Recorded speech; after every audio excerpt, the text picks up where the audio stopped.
किसान साथियों राम राम। आशा और उम्मीद करता हूँ कि आप सब ठीक ठाक हो। साथियों, आज हम चर्चा करने जा रहे हैं कि हम जो सरसों की बिजाई अभी मौके के ऊपर करने जा रहे हैं उनमें हमें कौन कौन सी सावधानी बरतनी चाहिए। क्योंकि कई जगह सुनने में आया है और देखा भी है, बरसातें हो रही हैं, खेत खाली हैं, किसान सरसों की बिजाई करेगा। नहरों में पानी आ चुका है।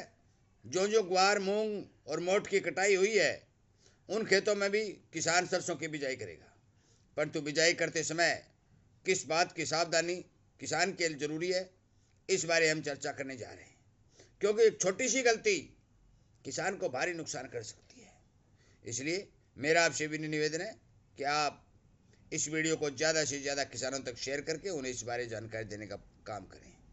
यदि आपको भी जो जो आगे फसलें आएंगी, रोग बीमारी आदि की जानकारी पाने की इच्छा है तो आप इस चैनल को सब्सक्राइब करके इसके साथ जुड़ जाएं, ताकि आपको अनेक प्रकार की जानकारी वीडियो के माध्यम से मिलती रहेंगी।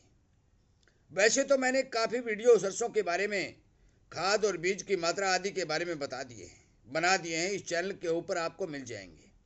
परंतु जब जो बात बिजाई की आती है तो बिजाई के अंदर साथियों सबसे पहले आप यदि कोई भी वैरायटी की बुआई करें, आपको कार्बाइडिज्म 50% से बीज उपचारित करना बहुत ही जरूरी है।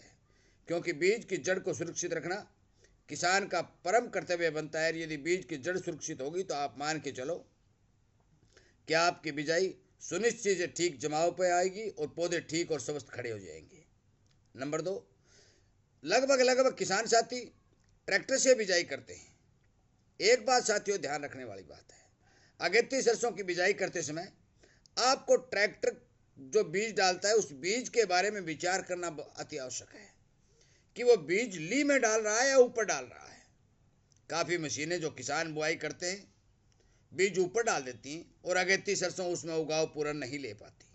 पछेती सरसों होगी जो ठंड हो जाएगी, सर्दी आ जाएगी, नमी बरकरार रहेगी, उसमें कोई दिक्कत नहीं, ऊपर भी दाना पड़ जाएगा तो भी उग जाएगा।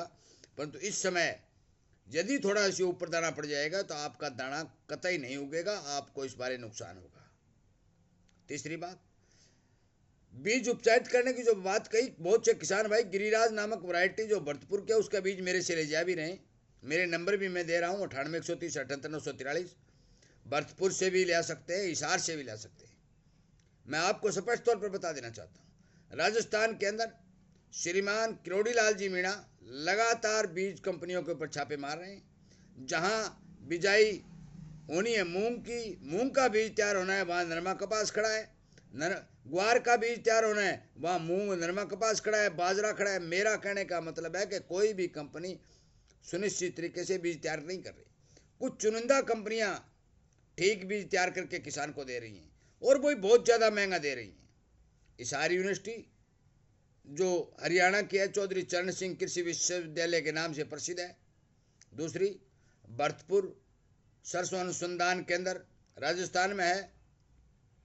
बाकी हरियाणा और राजस्थान के तमाम सरकारी बीज केंद्रों के ऊपर सरकारी बीज की काफ़ी वैरायटियां अच्छे उत्पादन देने वाली सरकारी बीज बिक्री केंद्रों पर उपलब्ध है और बेहद ही सस्ता 150, 200, 250 रुपये किलो के अंदर किसान को सुंदर और अच्छा बीज मिल रहा है। मैं आपको बता दूं, मेरा जहां तक आकलन है 1100 रुपये वाली थैली और 200 रुपये वाली थैली जो सरकारी है, मैं उसको सरकारी वाली को टॉप मानता हूं। यदि आप 1100 रुपये लगाते हैं, 200 रुपये बीज के लगा लो और 900 रुपये खाद के लगा लो,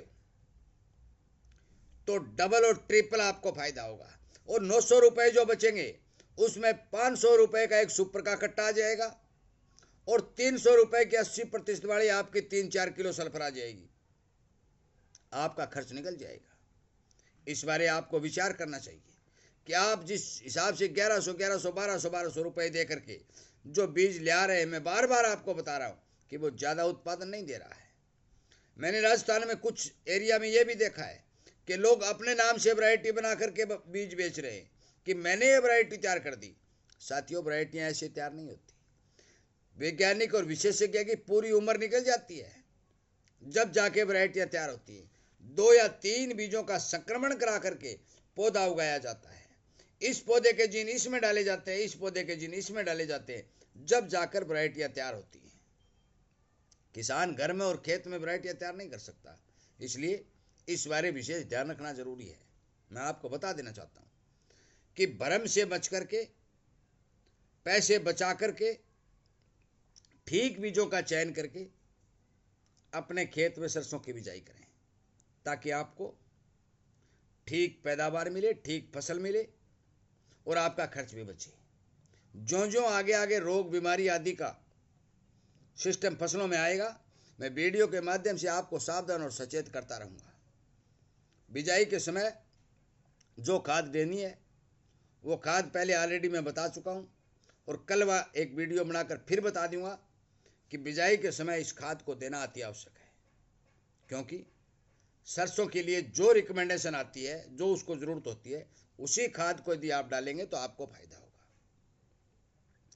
बीज की बिजाई के बारे में विशेष तौर पे जो ध्यान रखने वाली बात है, वह 2-3 बातें मैंने आपको बताई। खाद के बारे में मैं कल बता दूंगा।